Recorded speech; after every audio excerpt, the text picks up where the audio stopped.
ओम शांति। आज प्यारे मीठे भगवान की मीठी मुरली मंथन की डेट है 4 सितंबर 2020। तो कल का अभ्यास सबको याद है ना? सबने ज़रूर इसको अपने जीवन में कुछ न कुछ पॉइंट ज़रूर उतारे होंगे। चलिए थोड़ा सा रिवीजन कर लेते हैं।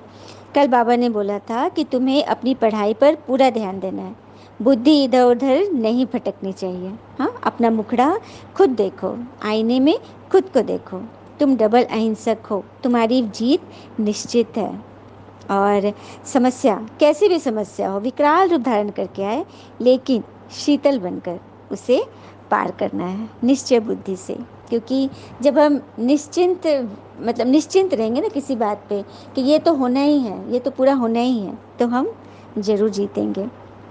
और जिनका पिता और सेवा से प्यार है, उसे परिवार का प्यार स्वतः मिलेगा। तो ये तो थी कल की पॉइंट्स। तो आज बाबा ने क्या बोला है इसे हम देखते हैं। आज बाबा कह रहे हैं, मीठे बच्चे, जब तुम फूल बनेंगे तब यह भारत कांटों के जंगल से संपूर्ण फूलों का बगीचा बनेगा। बाबा आए हैं तुम्हें फूल बनाने। भगवान हमें फूल बना रहे हैं, हाँ, फ्लावर बना रहे, ताकि हमारे में इतनी कोमलता रहे, इतनी खुशबू रहे, इतनी सुंदर रंगत रहे। जैसे फल भी कोई पकता है तो कच्चा और पक्का फल में कितना अंतर होता है ना। पका हुआ फल, एक तो कलर चेंज होगा उसका, हाँ, स्वीट कलर होगा और नरम हो जाएगा और मीठा हो जाएगा, और कच्चा एकदम विपरीत। तो बस बाबा हमें पक्का बच्चा बना रहे हैं। ये भारत कांटों का जंगल बन गया है। कांटों का जंगल क्यों कहते हैं बाबा? क्योंकि हर एक के मन में दुख, तनाव, चिंता, परेशानी। अब कोई बहुत अमीर भी है, बिलियनर भी है, लेकिन उसके मन में भी चिंता है, रेस आगे बढ़ने की, 99 का चक्कर। कोई भी यहाँ निश्चिंत नहीं है, अपने आप से संतुष्ट नहीं है, सुखी नहीं है। सुख क्षणिक मिलता है। जो चीज़ हम कुछ नया मार्केट में देखें, हमने खरीद लिया, बस अच्छा लग रहा है, हाँ, हम सुखी हैं, फील करते कि हम बहुत सुखी हैं। लेकिन कुछ दिनों के बाद फिर क्या होता है? फिर नया कुछ सामान आता है, फिर मेरा मन भटक गया, हमें तो फिर नया चाहिए। क्योंकि आत्मा को हम भरने की कोशिश करते हैं इन स्थूल चीज़ों से, लेकिन आत्मा तो इन चीज़ों से भरेगी ही नहीं, इसीलिए आत्मा असंतुष्ट रहती है। आत्मा को जो चाहिए वो सिवाय परमात्मा के कोई नहीं दे सकता है। और कैसे संतुष्ट हम रह सकते हैं, ये कहानी एक छोटा सा बच्चा हमें बहुत अच्छी रीति समझाया है। एक बार की बात है, एक व्यक्ति अपने बालकनी में खड़ा चाय पी रहा था। तो उसने देखा सामने की रोड पार करके एक खाली ज़मीन था, जिसमें कुछ इधर उधर के रोड के बच्चे, मतलब थोड़े साधारण घर के सर्वेंट्स लोग के, मतलब इस कैटेगरी के बच्चे सब खेल रहे थे। बहुत सारे बच्चे थे और वो देख रहा था, उसको अच्छा लग रहा था। तो वो रोज़ देखता था कि ये बच्चे ट्रेन वाले खेल खेलते थे। याद है सबको अपने बचपन का? एक बच्चा आगे इंजन बनता था और पीछे सब उसका शर्ट पकड़ के, हाँ, सब डब्बे बने घूम रहे हैं और हाथ ऐसे ऐसे जू, हाँ, सू, मतलब किस तरह से इंजन के आवाज़ छुक छुक छुक छुक छुक छुक निकाल रहे हैं। तो उसने देखा कि बच्चे इंजन कोई बन रहा है, कोई सभी डिब्बे बन रहे हैं, और एक छोटा सा बच्चा एकदम लास्ट में गार्ड बनता था। और डेली वो गार्ड बनता था, डेली गार्ड बनता था। और सब बच्चे देखता था कि चेंज हो रहे हैं, लेकिन वो गार्ड नहीं चेंज होता था। तो एक दिन वो नीचे उतरा और उस छोटे से बच्चे से पूछा कि सो ये लोग तो कोई इंजन बनता चेंज होता है, लेकिन तुम हमेशा गार्ड बनते हो, तुम्हें मन नहीं करता कि मैं भी इंजन बनूं, डिब्बा बनूं? तो उसने बड़ी मासूमियत से जो जवाब दिया वो ये था कि अंकल, एक्चुअली बात ये है ना कि मेरे पास ऊपर पहनने को शर्ट ही नहीं है, और शर्ट नहीं है तो बीच में मैं रहूँगा तो मुझे लोग पकड़ेंगे कैसे, इसीलिए मैं गार्ड बनता हूँ। ये बात उस व्यक्ति को इतना टच किया ना, और वो बहुत आगे का सोच लिया कि देखो, एक तो इसके पास कमी है, हाँ, कोई और बच्चा होता तो उसको दुख हो जाता, वो घर में माँ बाप से लड़ता, रोता, खेलने नहीं आता कि मुझे रोज मिलता है, सब बच्चे शर्ट पहन के आते हैं, जैसा भी है, लेकिन मुझे नहीं है, तो वो नहीं फंस रहा है, वो खेल को एंजॉय कर रहा है, हंस रहा है। कितनी बड़ी बात है ना, कमी में भी वो एंजॉय कर रहा है। ये होता है फूलों का बगीचा बनना, मतलब मन को इन सब चीज़ों से ऊपर रखना। जनरली क्या होता है, हमें बहुत कुछ मिला हुआ होता है, हम उस पर फोकस नहीं करते। जो नहीं मिला है ना, एक आध चीज़, हम उस पर ज़्यादा ध्यान देते हैं, तो बस मन वहीं से हमारा फंस जाता है। इसीलिए बाबा कहते हैं कि ये दुनिया भी कांटों का जंगल बना हुआ है। कितनी सुख सुविधा हो, कितनी भी कुछ भी हो, लेकिन हम सदा सुखी, सदा संतुष्ट नहीं रह सकते। प्रश्न है, मंदिर लायक बनने के लिए किन बातों पर विशेष ध्यान देना है? उत्तर, मंदिर लायक बनना है तो चलन पर विशेष ध्यान दो। चलन बहुत मीठी और रॉयल होनी चाहिए, इतना मीठापन हो जो दूसरों को भी उसकी महसूसता आए। अनेकों को पिता का परिचय दो। अपना कल्याण करने के लिए अच्छी रीति पुरुषार्थ पर लगे रहो, मतलब सर्विस पे जुटे रहो। मंदिर लायक बनना है ना, भगवान हमें, हाँ, देवी देवताओं की पूजा करते हैं, और देवी देवता कहाँ स्थित होते हैं? मंदिर में, क्योंकि उन्होंने अपने तन को मंदिर बना लिया। मन तो है ही, सूरत तो है ही, सीरत तो है ही मंदिर जैसा, लेकिन तन भी मंदिर, तभी तो उनकी पूजा हो रही है।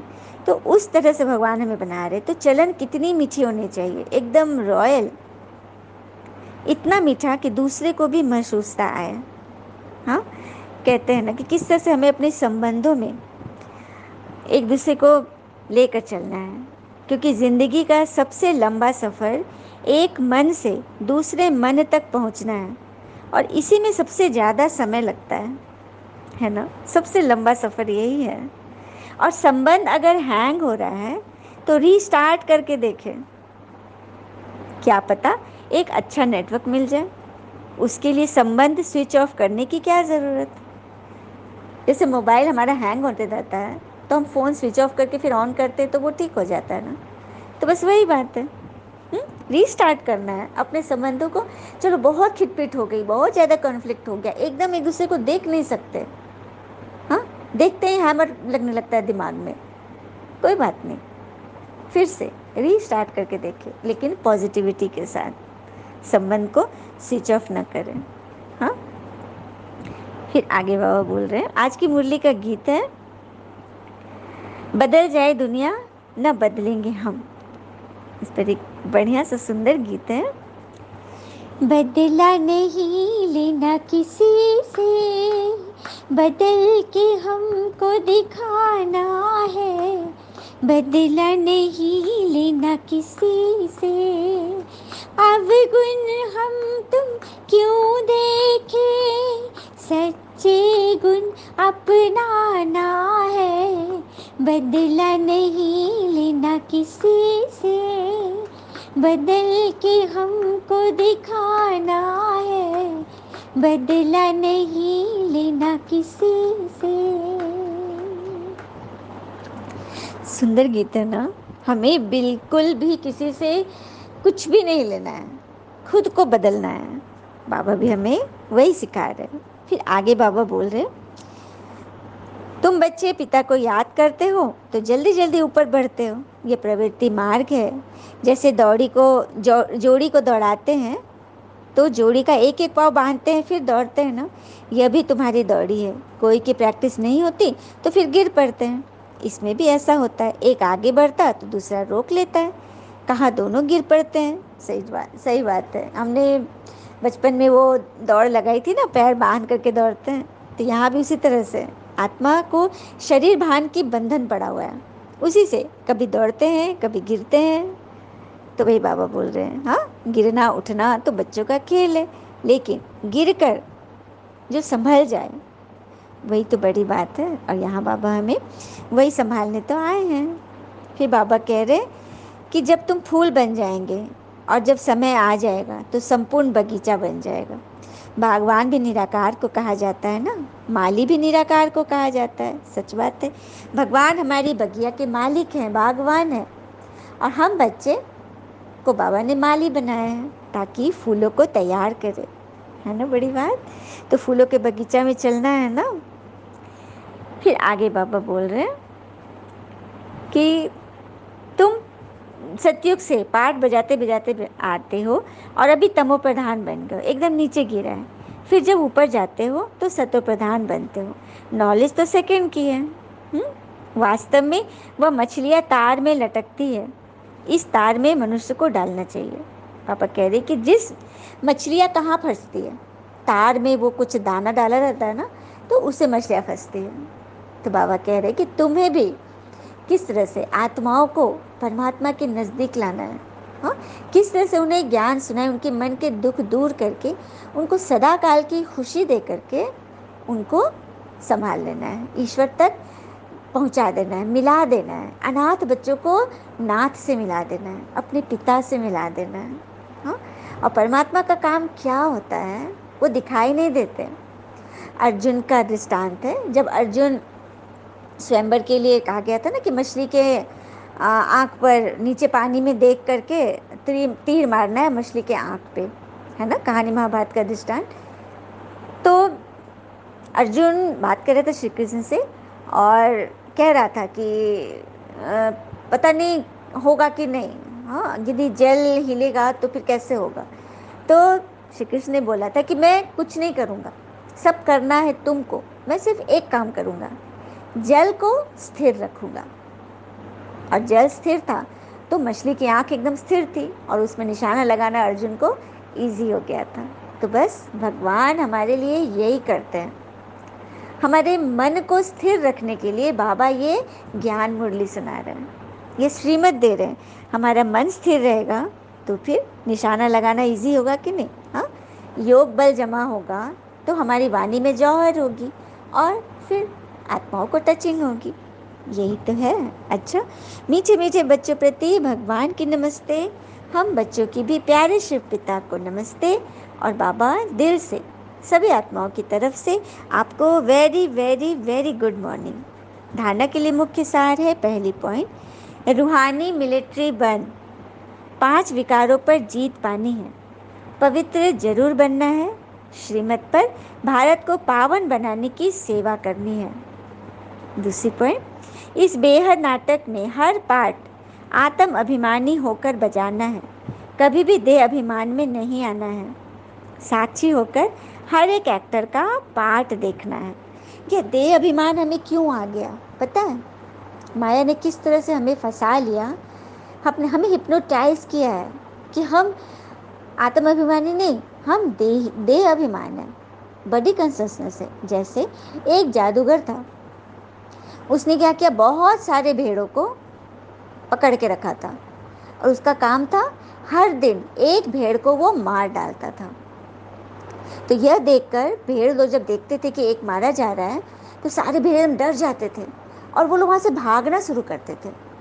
तो ऐसे करते काफ़ी भेड़ें भागने लगती तो जादूगर पकड़ के उनको लाता था। फिर जादूगर ने सोचा ऐसे तो मेरे भेड़े भाग जाएंगे, क्या करूँ क्या करूँ।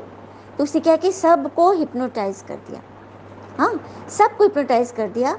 और क्या बोला पता है, किसी किसी एक को हिप्नोटाइज किया तो उसको सिखाया कि तुम शेर हो, तुम तो जंगल के मालिक हो, ये जो भेड़ मारा जा रहा है वो तुम नहीं हो, ये तो कुछ और है, तुम ये नहीं हो।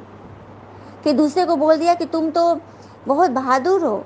ऐसे करके सबको हिप्नोटाइज कर दिया। अब वो लोग जब किसी को मरता हुआ देखते थे ना तो उन लोग को डर नहीं लगता था, भागने के वो लोग सोच ही नहीं रहे थे, आराम से रह रहे थे।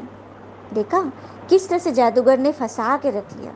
तो यहाँ वही बात है, ये माया जादूगर हम सभी लोग को बता दी कि तुम तो आत्माभिमानी हो ही नहीं, तुम तो परमात्मा का बच्चा ही नहीं हो, तुम तो माया का बच्चा हो, तुम तो देह अभिमान में रहने वाले हो, तुम तो क्रोध लोभ मोह अहंकार में रहने वाले हो। तुम क्या प्रेम सुख शांति आनंद में जा रहे हो, वो तुम्हारे लिए नहीं है, तुम तो इसमें रहो। इस तरह से उन्होंने उसने हमें एकदम पट्टी पढ़ा दी है। द्वापर से 2500 वर्ष तक हम इसी जादूगर के मायावी हिप्नोटिज्म में हैं। बस बाबा क्या कर रहे हैं, उस हिप्नोटिज्म को इस ज्ञान श्रीमत से मूर्छित को सुरजित कर रहे हैं। हम सब मूर्छित हो गए ना रावण की बातों में आकर के, हम उसके तिलस्म में फंसे हुए हैं कि हम बॉडी कॉन्शियस में, हम देह अभिमान में, फलाना कुछ बोल दिया, देखो हमारी रंगत और हमारे व्यवहार, हमारी बोली सब कुछ एकदम कड़वी। एक सेकंड में हम बिगड़ जाते हैं। ये है देह अभिमान। आत्माभिमानी होंगे, उस हिप्नोटिज्म से जब बाहर होंगे, अपने गुण को देखेंगे कि हम तो प्रेम सुख शांति आनंद शक्ति ज्ञान पवित्रता में रहने वाले थे, हम कैसे काम क्रोध लोभ मोह अहंकार में आ रहे हैं। जब ये फीलिंग आ जाएगी ना, तो बस जीत उसी दिन से शुरू हो जाएगी। और कोई एक आत्मा जीतेगी। अब एक भेड़ समझ गया कि नहीं, इसने हमें जादू से हमें बांध के रखा है, हम भेड़ हैं, हम शेर नहीं हैं, हम हाथी नहीं हैं, हम चीता नहीं हैं, हम तो कमज़ोर भेड़ हैं, हमें यहाँ से भागना होगा। कोई एक यदि समझ लेगा तो क्या अपने सारे भेड़ भाइयों दोस्तों को नहीं बताएगा? तो बस वही बात है। हम बच्चे, किसी एक को बाबा ने बताया कि तुम मेरे बच्चे हो, तुम बहुत लायक हो, तुम माया के गंदे सोच विचार वाले नहीं हो। उसी दिन से सबका कल्याण शुरू हो जाएगा। तो सबको हिप्नोटिस्ट से बचना है ना, हाँ, माया का तिलिस्म तोड़ना है ना। हर एक एक्टर को अपना पार्ट देखना है, हाँ, खुद का भी देखना है, खुद भरपूर होकर औरों को भी करना है।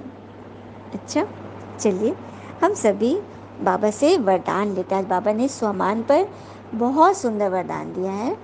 किस तरह से हम स्वमान धारण करेंगे, चलिए योग के द्वारा हम हल्के से प्रैक्टिस करते हैं, क्योंकि स्वमान ही हमारे जीवन का आधार है। जिस तरह से हम स्वमान लेते हैं ना, मुरली के द्वारा बाबा जो हमें सिखाते हैं, कितने सारे बाबा पॉइंट देते हैं, उसमें से जो भी बात, जो भी चीज़ हम धारण कर सके, उसे स्वमान के रूप में अपने मन में रिवाइज करते रहें ना।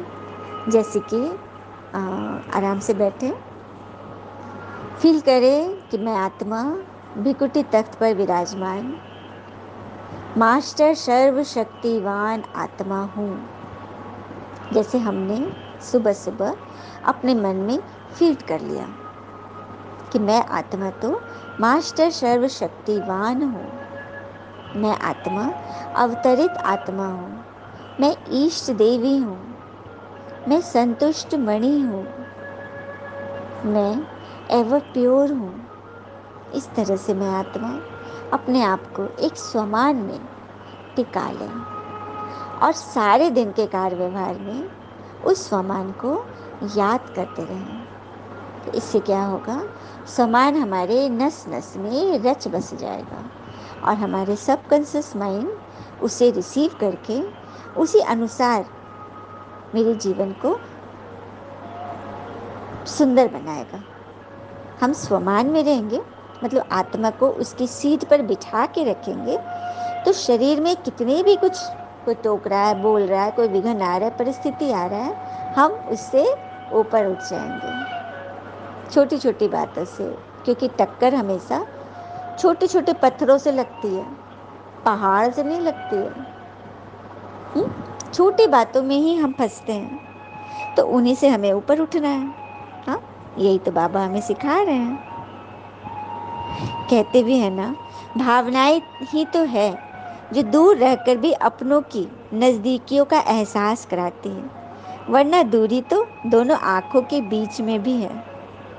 ये भावना ही है जो हम ईश्वर को समझकर उनकी बातों में खुद को चला रहे हैं और समझते हैं निश्चय बुद्धि से कि इसी से हमारा कल्याण होना है। तो बस स्वमान को धारण करें और सदा खुश रहें। अपने आप को एकदम बचा के रखें माया से। बाबा ने बोला, स्वमान द्वारा अभिमान को समाप्त करने वाले सदा निर्माण भव। स्वमान द्वारा अभिमान को समाप्त करने वाले सदा निर्माण भव। जो बच्चे स्वमान में रहते हैं, उन्हें कभी भी अभिमान नहीं आ सकता, वे सदा निर्माण होते हैं। जितना बड़ा स्वमान, उतना ही वो निर्मल होते हैं। छोटे बड़े, ज्ञानी अज्ञानी, माया जीत या मायावश, गुणवान हो या कोई एक दो अवगुणवान भी हो, लेकिन स्वमान वाले सभी को मान देने वाले दाता होते हैं, क्योंकि वे सदा संपन्न होने के कारण रहम दिल होते हैं। समझा स्वमान की महिमा? स्वमान धारण करें और जीवन की गाड़ी को अपने अनुसार चलाएं। किसी और को अपना रिमोट नहीं देना है कि कोई भी हमें रिमोट कर ले। स्लोगन, स्नेह ही सहज याद का साधन है, इसीलिए सदा स्नेही रहना और बनाना है। मोह से ऊपर, मोह पहचान में नहीं आता है, हम मोह को प्रेम समझ लेते हैं। जिस भी बात में, किसी की बात से हमें कमी दिखाई दे रही है, क्वेश्चन आ रहा है, तो वहाँ पर मोह काम कर रहा है। वो प्रेम नहीं है, वह मोह है। प्रेम तो होता है बड़ी से बड़ी भी कमी में उसे कुछ न कुछ पॉजिटिव दिख जाता है, और गुस्से में नहीं, शांति से अपनी बात एकदम धैर्यता से बोलता है और क्षमा करने के लिए तत्पर रहता है। यह प्रेम है। तो सदा का स्नेही बनना है और बनाना है। अच्छा, ओम शांति। शुक्र मीठे बाबा, वो बाबा के प्यारे प्यारे बच्चे। All is well always. ओम शांति।